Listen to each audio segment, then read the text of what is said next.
Hello, my name is Daniel Sadowski and I'm the design director at Rebel Wolves. I would like to welcome you to the Blood of Dawnwalker summer gameplay video. Our game is a story-driven, open-world dark fantasy RPG set in medieval Europe. The game is currently in pre-beta stage, and what we are going to show you is just a part of one of the mid-game quests. It's a really cool story involving legendary swords and a haunted almshouse, but today we'll focus on showcasing our gameplay systems. We're starting on the outskirts of Svartro, the game's largest city and the capital of Vale Sangora. From here, we could head anywhere the eye can see, explore ancient ruins or sabotage vampire blood transports. But it's not just about where or when you go. It's also about how you approach the main quest and shape the story, making each playthrough uniquely your own. For now, we're following the road. Cohen is on his way to the city's cathedral, chasing leads about a powerful weapon said to be hidden in its crypts. But first, we'll have to deal with some bandits who camped out by the main road. Traveling through Vale Sangora is never boring.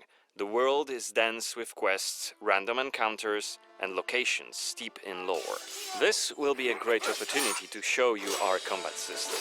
Our goal was to make the player feel like a real swordmaster who closely observes his enemies. We'll begin this fight by using acrid dust to stun one of the enemies. Now, when you attack, you choose one of four directions: up, down, left or right, in order to hit the opponent where he's unable to parry. And similarly, when defending, you have to take note of the enemy's intent and the direction of the attack. On the left side of the screen, just above Cohen's health, you have activation charges that will be filled in with each successful attack, block and parry. Once they are full, you can use one of the active abilities which allow you to take a more tactical approach to fighting. We started the fight by throwing some acrid dust, and now let's cast Burning Blood. It's a hex which boils the enemy's blood and burns their skin, dealing physical damage over time. Alright, time to finish this fight. Let's use the final activation charge to cast the artery attack, which actually decapitated the last opponent. Our hero quickly dispatched the bandits, so let's loot a few items they've left behind and open the inventory. First of all, let's replenish our health by eating something, and then take a closer look at this cool-looking weapon we just picked up. Ah, it has better stats than our current weapon, so let's equip it right now. We've also leveled up, so let's use this opportunity to spend the newly acquired skill point in one of Cohen's skill trees. The skills in the Blood of Dawnwalker are divided into 3 trees, one for human, one for vampire, and one shared between the two. We also have an active abilities panel. We can use it to unlock additional abilities to use during combat. Note that during the day, the health bar is not regenerating. You need to find consumables like the one we've just eaten. The hexes we've just used also consume some of Cohen's health. Be aware of that. The way our magic system works, there's always a price to pay for manipulating reality. But we can make it sting a bit less. Let's level up the Frugal Witchcraft skill, so next time we'll cast a hex, it'll consume fewer of Cohen's health points. Now that we've wrapped up the encounter with the bandits, we can be on our way to get inside the city. Right now, Cohen hasn't done enough to ruffle the vampire lord's feathers, so the guards will just wave us through. But the more damage you cause, the more suspicious and aggressive they'll become. So when you play the game yourself, you'll have to decide whether you want to challenge the vampires openly, or lay low until you're ready to strike and surprise them. It's grander than before. They're putting in new stained glass. The Knyaz doesn't deny the old faith. Out of my face. This is the rich district of the city, Silberkreis. There's also Altermarkt, Neustadt, and the Middens. Each of the boroughs has its own feel and character. stinking arse out of here. I was just passing through, I swear. I got tired And sat down and started begging. Looming high over the city is Brancis's castle, Greifberg. He took it over when he slaughtered the human ruler of the valley, Skender, as shown in the trailer we shared with you earlier in January this year. In order to complete the main quest and save your family, you'll have to storm the castle, alone or with help of friendly NPCs. We could do it right now if we wanted, but it would be super challenging. No more drink for you, my friend. Go home. Oh, let me. I just want to. Oh, let me in. You made a mess, and it's not that kind of inn. Let's check the map. The cathedral is really close. There's plenty of other places to see and things to do here. A couple of inns, a medic, a blacksmith, an armorer, and other merchants. Fucking hell. You can see that not only the vampires came out of the shadows. This creature on the right is called an Uriash. Look around, especially at night, and you'll learn humans have lots to fear, not just the vampires.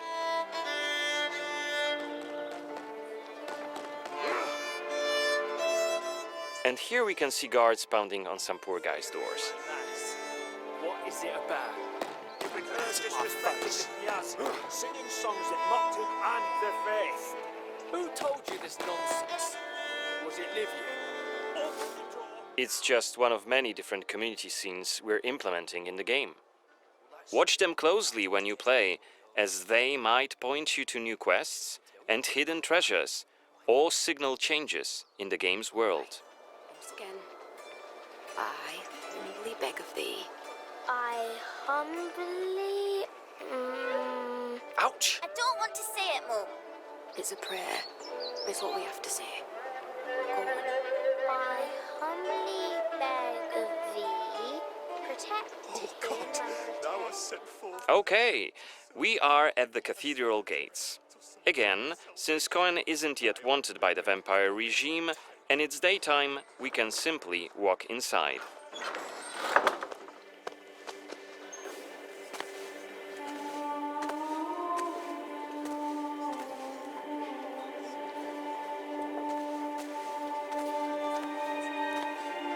The baptism of a newborn is a solemn moment, doubly so.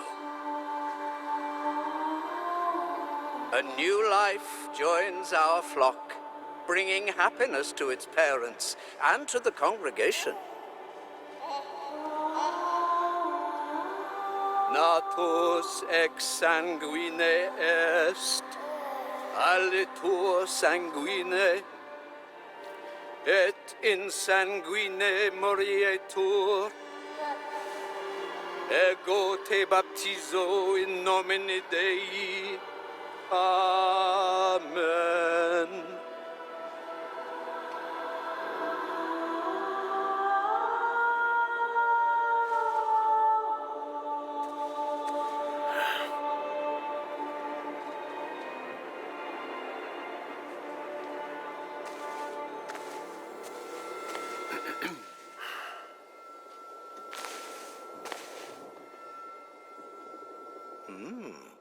Don't I know you from somewhere, young man? Laslia, maybe. I'm sorry, but you must be mistaken. Am I? Perhaps. Perhaps. My memory isn't what it used to be. Come with me. I'll take your confession. Thank you, but I have no need for confession. Ah, so you deem your conscience clear? I wouldn't go that far. But I'm sure you're a busy man, Father. So while I appreciate the offer, I feel that my soul shouldn't be your priority. I won't press the matter. You are quite correct. I have many other duties to attend to. But please remember that in order to be saved, we all need to repent. Myself included. I hope we can speak again soon. Good day to you, Cohen.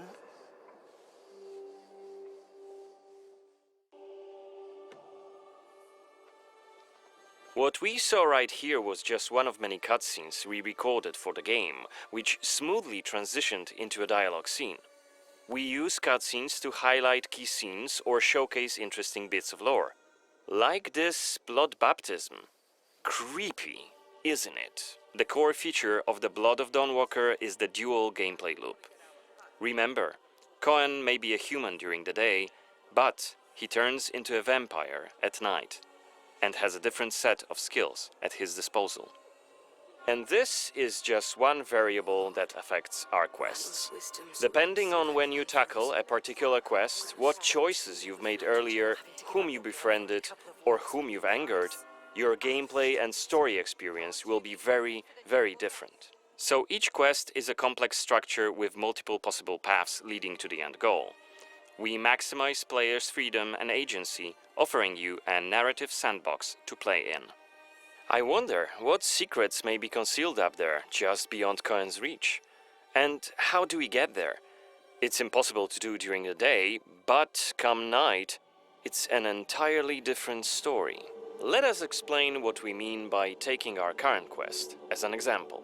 During the day, we got inside the cathedral without any problems, since it's open for all to see and Cohen doesn't yet stand out from the crowd. The scaffolds, though, are outside of his reach. But climbing them won't be a problem for the vampire, who has many more exploration abilities at his disposal. Bear in mind, Cohen has not completed the quest yet. What's more, there are still a few clues to be found in order to solve this story. It's worth mentioning that narrative sandbox also means that we may completely abandon this quest and follow a different path to defeat Brensis. For today, we're focusing on the gameplay part, so let's see how we could tackle this particular quest during the night. We're starting right after dusk, as a vampire, on the rooftops of Svatro. Right now, we have 22 days left to complete this goal. This counter is always displayed and you will be warned each time it's pushed forward. So you have to be aware of the time, and it's more of a resource you'll be spending than a racing clock. As a vampire, you'll see and experience the world from a different perspective. You can travel quickly and easily access places beyond the reach of regular humans. Let us show you what we mean. This is Shadow Step, a unique vampiric ability, allowing Cohen to jump to almost any place within his reach. Now, let's take a good look around using the focus mode. This ability highlights objects of interest and loot. And there is something right here. This time, it's just some items to grab, but on other occasions, who knows? You might come across a hidden quest. Looks like our health is quite low. This is because, as a vampire, your health bar also represents your hunger level, and you start each night thirsting for blood. Remember, you have to quench this appetite in order to make full use of your vampire abilities, and rein in your monstrous nature around NPCs. Otherwise, you may end up draining someone important, which may lead to unpredictable consequences. We'd better feed them. Maybe on someone who is standing all alone, like this drunkard. Let's grab him and use Voracious Bite ability. Unless you lose control due to hunger, you get to decide how much blood to drink. You can drain just a bit and knock your victim unconscious, or go all the way and kill them. And if you're adamant you don't want to hurt innocent humans, you can drink from animals and some other creatures. Finally, we are at the cathedral, but it seems to be closed for the night, and the entrance gate is well guarded. Let's find another way in.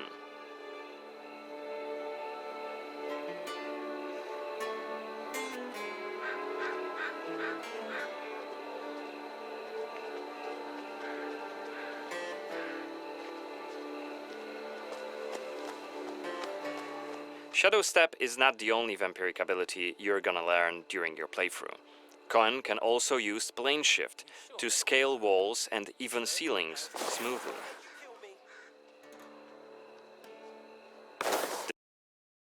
This will allow us to explore every nook and cranny of the cathedral.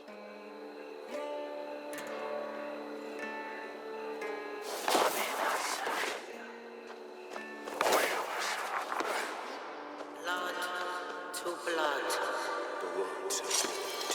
Better be quiet. You shall become Kenya's prince. Is that Boyer's Xanthi? He's What the hell is she doing here? What is she doing? Is that a ritual for the blood gods? Become your new family. You shall want for nothing. You They're shall covering up the old paintings. only Why? duty shall remain. One of the workers must have left it. Seems that the cathedral complex is quite big. The main building, cloisters, inner courtyard. You shall become The entrance to the crypt could be anywhere. Won't get anything done just standing around. his command. Still, This was a scene investigation, a mechanic we used to zoom in on and showcase key clues. This time we had a chance to learn more about the vampire's plans. Looks like they're keen to cover up the old frescoes, so that's something we could take a look at. This way we could learn more about the cathedral's past. Blood to blood. You shall Looks like we aren't alone here.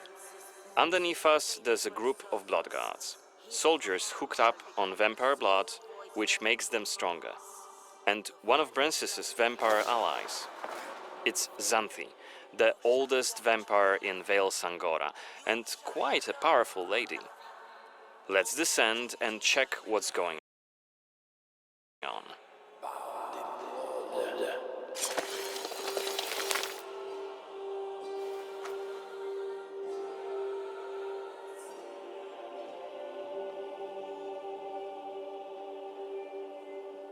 Don't think I don't see you skulking in the shadows.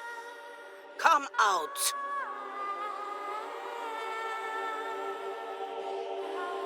You're interfering with my task. Who are you? it doesn't matter. Very well. I don't have time for interruptions. Let us dispose of him. Quickly.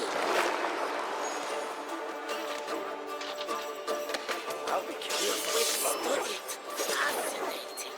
Cohen is using his claws to attack when in vampire form. Blood guards are dual-wielding opponents. Their attacks are pretty strong. Of course, even when fighting with claws, combat is still directional. Don't worry, Cohen can still use his sword as a vampire. You haven't lived long.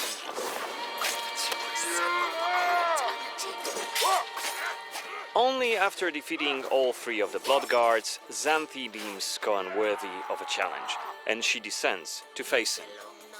She uses her blood control powers to cast a multitude of attacks, like her blood whips that hit Cohen from left and right. Xanthi is protected by a powerful vampire ability. Once her stamina runs out, Cohen will have an opportunity to strike and deal some damage. But be careful, cause Xanthi is quick to counterattack and she will also try to restore her blood. Meanwhile, look at the indicator just below her health and stamina. It's a timer for the boiling blood skill that you've seen in the CGI trailer. So, if we don't hurry, the timer goes down to 0 and Cohen will eventually explode. And we're dead. Remember, we were only mid-game here, and Xanthi is one of the game's most punishing enemies. Defeating her right here and right now is very much possible, but it would be hellishly difficult. A fun challenge for hardcore players. Otherwise, we could load the game and explore the cathedral without drawing her attention. Or try to get to her while she's not surrounded by bodyguards. Xanthi, like all other vampire allies, has her own questline.